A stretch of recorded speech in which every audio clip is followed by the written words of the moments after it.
Hi.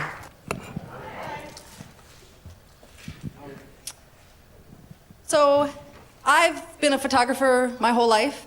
It's always been my creative outlet. And I grew up in a house where my dad was a very serious hobbyist, so he actually built a darkroom in our house.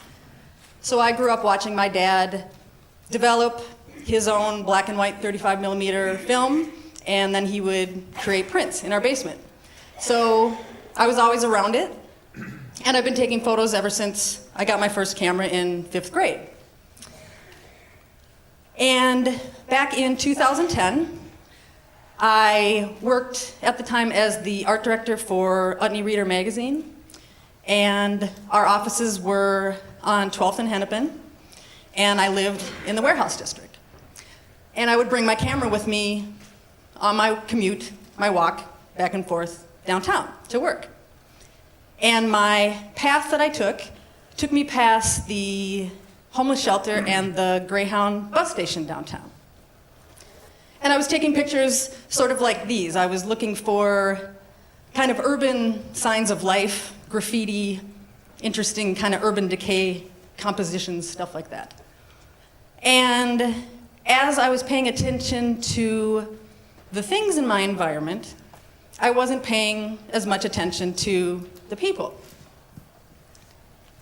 Until I realized that I was seeing the same people every day. Oftentimes in the same place, sometimes at the exact same time. I'm sure many of you also have people who you encounter every day. But the thing about it was, we would never interact. And that started to just not sit very well with me. I really thought, do I want to be the kind of person that ignores homeless people? So I started using my camera as an excuse to interact with the people that I was seeing every day. Now, I was absolutely terrified to do this. And yet, I felt really compelled, which is, I think, what happens with creative people. So I would kind of force myself to approach people on the street, and I would ask if I could take their picture. And oftentimes they would say yes. So I started downloading the pictures at home and then making small prints in the hopes that I would run into the person again and that I could give them the picture. And I started doing that, and the thing about it is that people really liked the pictures. And so that kind of gave me that positive feedback loop that I needed to keep doing it, even though I had to essentially force myself to do it.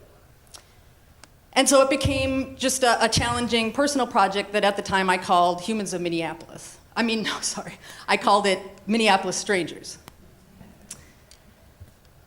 Then in 2011, I discovered Humans of New York. And I just absolutely fell in love with it. I loved the way that he sort of framed people in the environment. And then, of course, he was also including a storytelling element. And then I realized that there were these humans of pages popping up all over the world. And so I said to myself, well, someone's going to do Humans of Minneapolis. Might as well be me. So that's what I did. I relaunched Minneapolis Strangers as Humans of Minneapolis and added the interview component, which was another challenge, and wanted to kind of do something a little different than some of the other pages, so I actually added an audio component. So I record and edit and post the audio as well. So what is it that I do exactly? Well, I walk around with my camera, usually downtown, and I watch people. I study people. And the reason I walk around is because I realize that just standing there at the camera is just way too obvious. If I walk, if I keep moving, I can check people out without them actually realizing it. So I study people. And the photos always start with a picture in my head. So I kind of see a certain person in a certain environment, and I just think, okay, that's someone who I'd love to photograph for whatever reason, that I can see the photograph in my head. But then I really need to evaluate that person. Is this really a good time to stop this person? Is this person going to be open to wanting to talk to me and maybe have their photograph taken? So I'm really looking for cues. I'm reading people's body language. I'm trying to determine kind of what they're up to at the moment. So if someone is in a hurry, I just let them go. It doesn't work if they're in a hurry. But if I can get eye contact with that person, if they're willing to make eye contact with me, and especially if I can get them to smile at me, like if I can kind of smile and if I can kind of get them to smile back, then I'm like, okay, maybe they'll be open to this. So I'm looking for a certain openness in a person. So then I will approach that person and I give them my pitch. Everybody gets the exact same pitch, which is just to say, hi, my name is Steph, and I have a blog called Humans of Minneapolis where I approach people on the street, find out a little bit about them, and take their picture. Would you be willing to be one of my subjects? And there's 3 possible answers to that question. One is no, absolutely not, which is fine. I get it. I let them go. It doesn't work unless they're willing. They might have some questions, so it might be kind of a maybe. Where's the picture going to show up?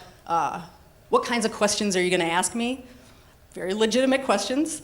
And sometimes they just say yes, which to me is always really kind of a surprise. But I'm like, yes, So I go for it. So I start by asking them kind of general questions that I've learned over time will lead to the kinds of stories that I'm interested in.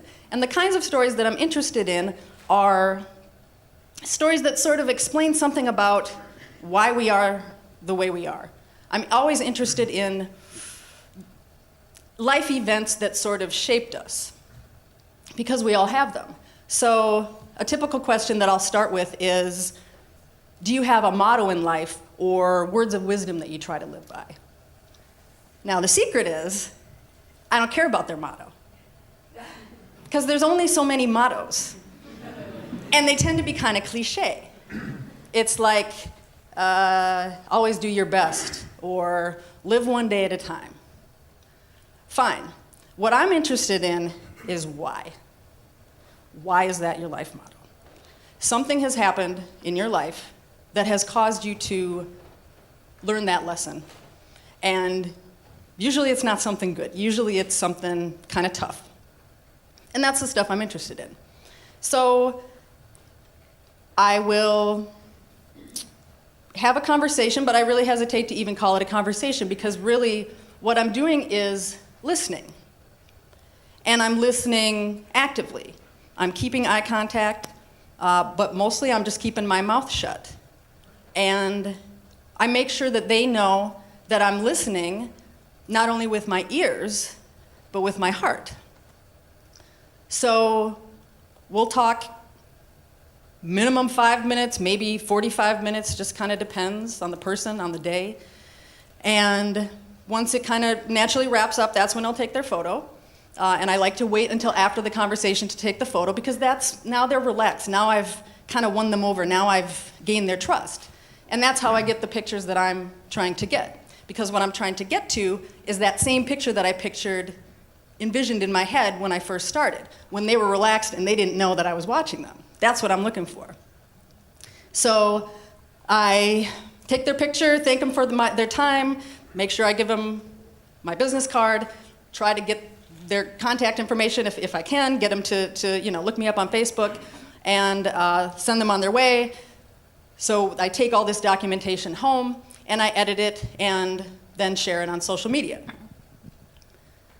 So now Humans of Minneapolis has become a project that's much more than just a photography project. It's a project that's about connections. So I'm going out and I'm making a connection with a person, documenting that interaction, and then sharing it. And then kind of the magic part is that my followers also then feel connected to that person, almost as if they were there and part of that conversation. So that's what I'm really trying to do. So now I've got over 70,000 very engaged social media followers, and the project has been rewarding in many ways. But most importantly, I've learned a lot about people. The most important thing that I've learned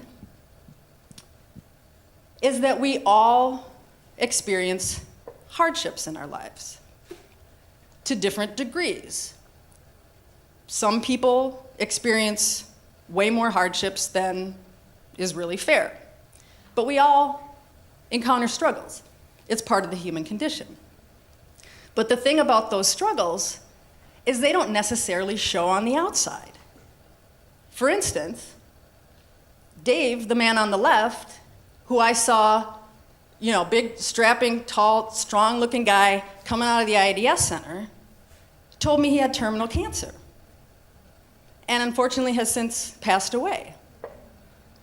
Chama, on the right, had recently gotten out of the hospital where she had been for a year, away from her children. And it's really caused me to think differently, because now I know that there could be many of you. In fact, I would bank on it that there's many of you in this room right now going through something very, very difficult. Maybe I am, but you don't necessarily know it by what you can see. And so now, what I try to do is give people more slack. And for instance, if someone's kind of rude to me, rather than reacting to it negatively or kind of thinking, kind of bad thoughts about that person, or maybe allowing it to change my mood or turn my energy into something negative, I kind of soften into it. And I think to myself, okay, this probably has nothing at all to do with me. And maybe you're going through something so hard that I can't even comprehend it. So rather than react to it, what I do is be extra nice to them. Because maybe that's really what they need today. Another really important lesson I've learned is the importance of being acknowledged and seen. It's something that we as human beings all share. We have a need to know that we're connected to each other, and that people see us, and that we're being heard. And that's particularly important for people who are marginalized, who often spend their days being ignored. And so, again, the problem with that is that what tends to happen is people become socially isolated. And that's actually really dangerous for human beings. We are not put on this earth to be isolated from each other. We're put on this earth to be connected to each other.